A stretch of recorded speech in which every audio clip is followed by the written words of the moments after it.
Welcome back. And this is now the Jersey Shore Boys transaction report brought to you by Team Merr. And also every week we're going to bring to you the Magglio Watch, the transaction watch. As we know, Magglio will hit the 130 move limit before the end of the season. To date, Magglio has made 23 moves, and he is on pace to run out of roster moves between weeks 16 and 17. So we'll keep you up to date with the Magglio Watch as the newly proliferated Team Merr Presents Transaction Show, Jersey Shore Boys Transaction Show, is brought to you every week. Well, right to it. We've got... We're going to go back to April the 18th here and give you the trade between John Magnabosco and Justin Soden.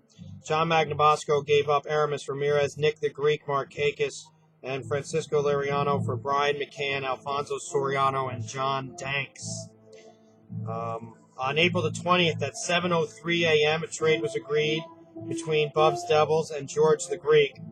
Bubs Devils is giving up Justin Morneau and Carl Crawford, and he's getting back from George the Greek, Andre Ethier, and David Price. On April the 22nd at 6:48 a.m., there was a trade executed between the Evil Empire and Bubs Devils.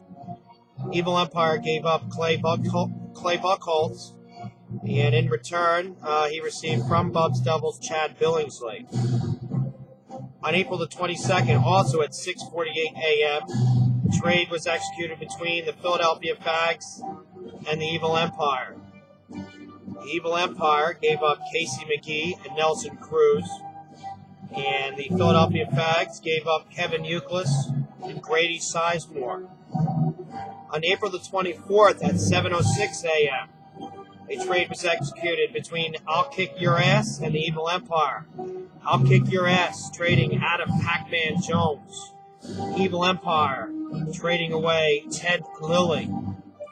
Also, at 7:06 a.m. on April the 24th, a trade was executed between I'll Kick Your Ass and the Evil Empire. Another trade between the two teams at the same exact time. They agreed upon two trades. This trade was Vernon Wells. This is I'll Kick Your Ass giving up Vernon Wells, Josh Beckett, Brian Fuentes, and A.J. Burnett.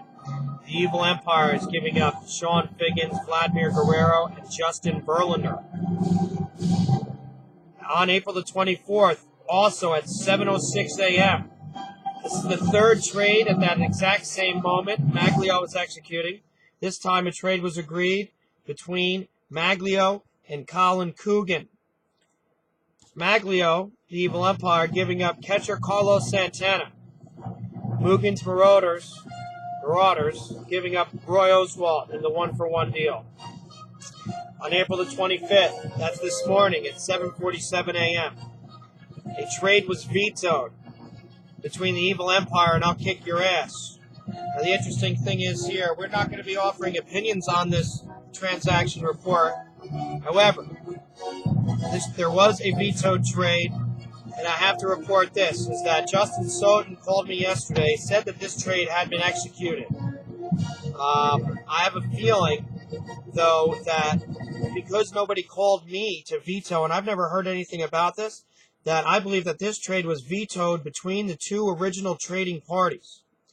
And this trade included, again, Jose Reyes. This is I'll Kick Your Ass trading away Jose Reyes, Jose Contreras, and Brad Lidge. And Evil Empire giving up Hanley Ramirez, Freddie Garcia, and Chad Billingsley. This trade, again, was vetoed this morning at 7:47 a.m. If you do look back into the transaction history, it seems very redundant that Magglio is on the site at this time, especially in the early morning. Justin Soden also, if you look into his history, is also seems to be making trades in the early morning. In my opinion, the two owners reneged on this trade. Now, if this had to do with injuries for the Philadelphia Phillies, that's fine. But in my opinion, the two owners would have had to have vetoed, and they would have had to have gotten two other parties to agree to veto. And the reason why I think that this is an owner-initiated veto, again, is because I've heard nothing about it, neither has Paint. So, with the amount of people you would need to get if neither owner were involved and 4 other people were to veto this, I think between myself, Paint, Justin Blake, Robert, Noel, I would have heard something about this. Interestingly enough, I believe that because this trade was vetoed, at 10:45 this morning, a trade was vetoed between the Evil Empire and Brad Campanella. And this trade was Elvis Andrews and Roy Oswalt for Mike Napoli and Howie Kendrick. And most likely, because the dynamic was changed to Maglio's team with the first veto trade, he realized that he had to go back and veto the other trade. And I'm sure he had to call Campy to get approval of that. And maybe it took him that long to get a hold of Campy.